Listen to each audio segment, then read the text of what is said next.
Olá, meu nome é Carla Braga e o assunto de hoje é escola pública em Portugal. Mais um vídeo sobre esse assunto, porque é o assunto que mais gente me pergunta a respeito. Eu vou colocar aqui a vinhetinha do meu canal profissional. Se você ainda não conhece, dá um pulinho lá para conhecer. O nome aqui no YouTube e em todas as redes sociais é Entre Euros e Reais. Procura lá que pode ter conteúdo que te interesse. Mas vamos ao assunto de hoje.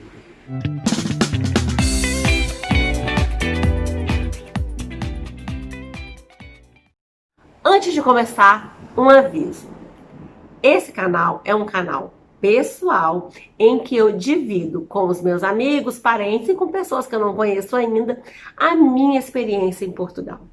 Em vídeos anteriores em que eu falei de escola pública, eu fui mal interpretada por algumas pessoas e fui até ofendida em alguns comentários, dizendo que eu vivia numa bolha, que eu era isso, que eu era aquilo, que eu era prepotente.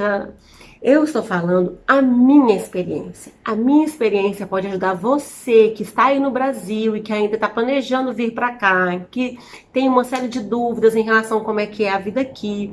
Eu posso te ajudar contando as dificuldades e as facilidades que eu conheci e que eu enfrentei aqui. E posso ajudar também você que já está aqui em Portugal, está enfrentando algum tipo de problema e que não sabe exatamente se isso é normal, se não é, se outras pessoas estão passando por isso ou não.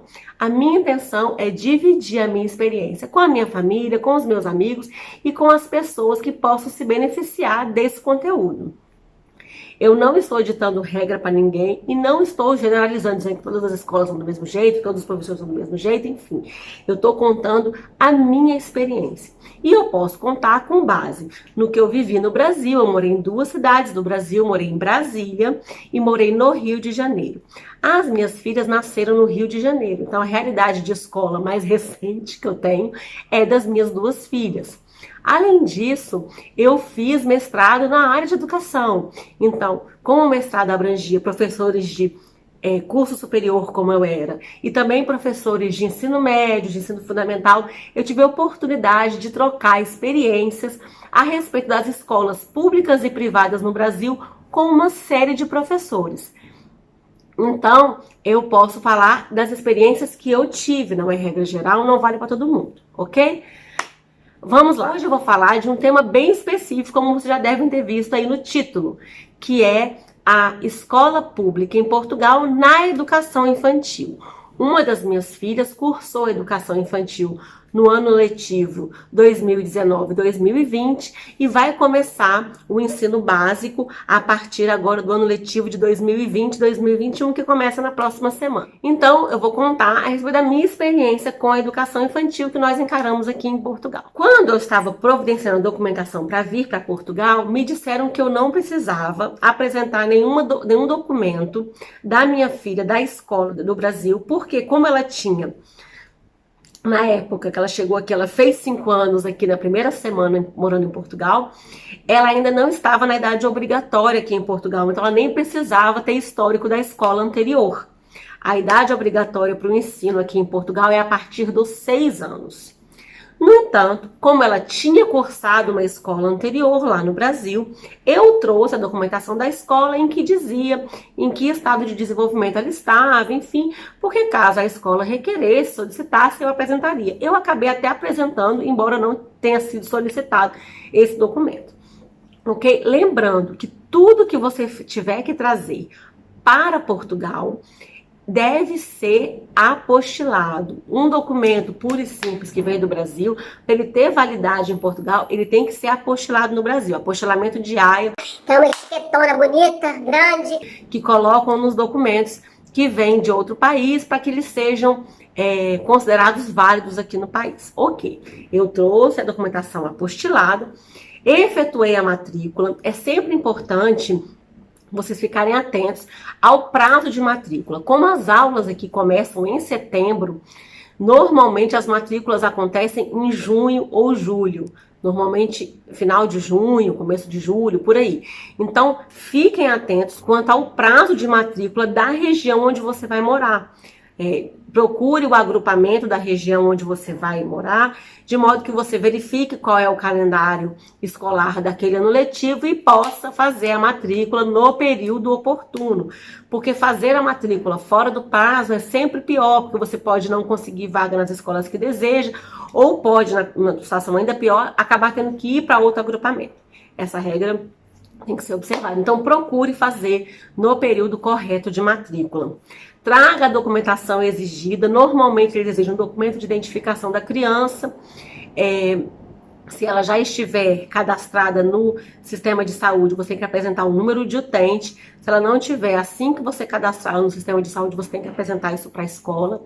Tem que apresentar os cartões de vacinação lá no centro de saúde, porque eles verificam se a criança tomou todas as vacinas obrigatórias, enfim. Tem uma série de documentos que você tem que apresentar, você pode pegar a lista de documentos lá no site do agrupamento.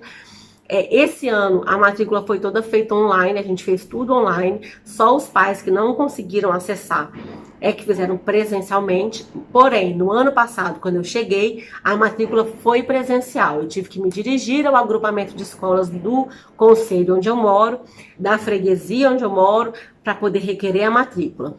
Normalmente, no momento da matrícula, você vai escolher 5 escolas em ordem de preferência. Então, você verifica, às vezes, se o seu agrupamento tiver 5 escolas, você coloca 5 do seu agrupamento. Se ele tiver menos do que 5 escolas, que é o caso do meu agrupamento, por exemplo, eu coloquei as 4 do meu agrupamento e coloquei uma escola do agrupamento vizinho, que não ficaria tão distante da minha casa, caso a minha filha não conseguisse vaga nas escolas do próprio agrupamento. Então, é sempre importante você pesquisar as escolas da região que você vai morar, de modo que você coloque em ordem de preferência aquelas que mais te interessam, seja pela proximidade, seja pelo ranqueamento das escolas no conceito nacional. Eu moro no norte de Portugal, em Matosinhos. Aqui no concelho onde eu moro, a educação infantil, ela utiliza a metodologia montessoriana. Ou seja, os alunos de 3, 4 e 5 anos ficam na mesma turma. Então, as turmas, elas são balanceadas.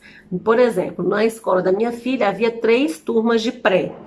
As 3 turmas tinham alunos de 3, alunos de 4 e alunos de 5. Ou seja, eles dividiam os alunos nas turmas, de modo que todas as turmas tivessem alunos de 3 anos, tivessem alunos de 4 anos e tivessem alunos de 5 anos, de modo que eles entendem que isso pode enriquecer as trocas. O mais velho aprende a auxiliar o mais novo se inspira no mais velho, enfim. É assim que funciona aqui na região onde eu moro. Em relação à lista de material, se você está acostumado com a escola particular no Brasil que cobra aquele montão de material, aqui é um pouco diferente. Aqui eles exigem sim material escolar, mas a lista é bem reduzida em relação ao que pedem no Brasil, pedem menos coisa. Você não vai levar um susto menor do que você levaria matriculando seu filho numa escola particular do Brasil. A minha experiência aqui com a minha filha foi na escola pública. Eu não sei como funciona na escola privada. Uma coisa que é importante falar em relação a essa questão de público e privado aqui em Portugal é o seguinte: como a educação só é obrigatória a partir dos 6 anos, não é garantido que crianças com menos de 6 consigam vaga na escola pública. Então, eles dão preferência às crianças que estão mais próximas de completar 6 anos. E aí depois abrem para as crianças que estão mais distantes de completar 6 anos. No entanto, existem instituições privadas que trabalham com regime de coparticipação. O que significa isso? Se você tiver escalão A ou escalão B, que é um cadastro junto à Segurança Social, que demonstra que a sua renda familiar não é assim tão alta assim, em relação à quantidade de pessoas que existem na sua família. Se você tiver escalão A ou B, você tem direito a ter essa coparticipação, ou seja, você vai pagar uma parte da mensalidade e o governo vai pagar outra parte. Além disso, existem escolas privadas, creches privadas, que é para aqueles pais que não conseguiram vaga na escola pública e podem colocar numa escola privada, ou para aqueles pais que não querem colocar na escola pública também, colocam na escola privada. Então, existem essas creches privadas, existem creches que trabalham com regime de coparticipação e existem as escolas públicas com educação infantil. Uma coisa importante, aqui em Portugal, existe um detalhe que chama ATL, que são atividades fora do horário escolar para aqueles pais que, por razão de emprego ou por qualquer outra razão, não possam deixar de buscar o filho dentro do horário escolar. Qual é o horário escolar aqui na região que eu moro? E acredito que eu já conversei com pessoas de outras regiões, é mais ou menos a regra geral. A aula mesmo, propriamente dita, é de 9 às 3h30. Você pode deixar a criança de 3h30 até 5h30 num horário estendido. Ou seja, a criança vai estar sob o controle da escola praticando outras atividades lúdicas, brincadeiras ou algum tipo de aula especial, enfim. Então, de 9 às 3h30, 3h30, se você quiser buscar a criança, você já pode, porque ela já encerrou a parte escolar, a parte mais séria. Ou você pode ficar com esse horário estendido até 5h30. Antes de 9 ou depois de 5h30, se você precisar, então vamos supor que você trabalhe no centro do Porto, mora mais afastado, e você precisa estar no trabalho às 9, você não tem como deixar o filho às 9, porque senão você não vai chegar, né, por teletransporte no trabalho. Então, você teria que deixar o filho na escola antes de 9. Ou você termina de trabalhar às 5, não dá tempo de chegar até 5h30 na escola, tem que deixar além de 5h30. Nesse caso, você pode pagar o tal do ATL, que eles chamam de ATL, que é um pagamento extra que você faz à escola para que a criança possa entrar antes das 9 e sair após as 5h30. Esse ATL, ele é cobrado, é um valor cobrado dos pais por essa extensão de horário. Aqui na região que eu moro, o ATL, o horário mínimo que você pode deixar lá é 7h30 da manhã, né? Então, o mais cedo que você consegue deixar é 7h30 da manhã e o mais tarde que você consegue buscar é 7 horas da noite. Ou seja, você consegue deixar a criança de 7h30 às 7, se essa for a sua necessidade por questões de trabalho, de estudo ou qualquer outra razão. A minha filha não fica no ATL, porque eu não tenho essa necessidade no momento, mas eu conheço outras crianças que ficam, e o ATL tem uma estrutura super adequada, é super direitinho, então as crianças gostam de ficar, eu já vi fotos do ATL, enfim, é bem organizado, pelo menos o ATL que eu vi da escola da minha filha menor. Além disso, alimentação na escola. Se você tem escalão A ou escalão B, você pode ter que não fazer pagamento nenhum ou fazer um pagamento parcial. Se você não tem escalão nenhum, você faz o pagamento total do valor das refeições escolares. Ou seja, a criança faz as refeições na escola. Somente o lanche é que você tem que levar. Então, o lanche da manhã e o lanche da tarde você tem que levar. Aqui, eles são bem rígidos em relação ao que levar. Então, você não pode levar biscoito de chocolate, essas coisas não podem ser levadas. Você pode levar pão com queijo e presunto, frutas e tal. Pode levar coisas mais saudáveis. Eles pedem que não leve coisas não saudáveis, porque aí outros coleguinhas querem comer também, começa aquela confusão. Outra coisa em relação à alimentação.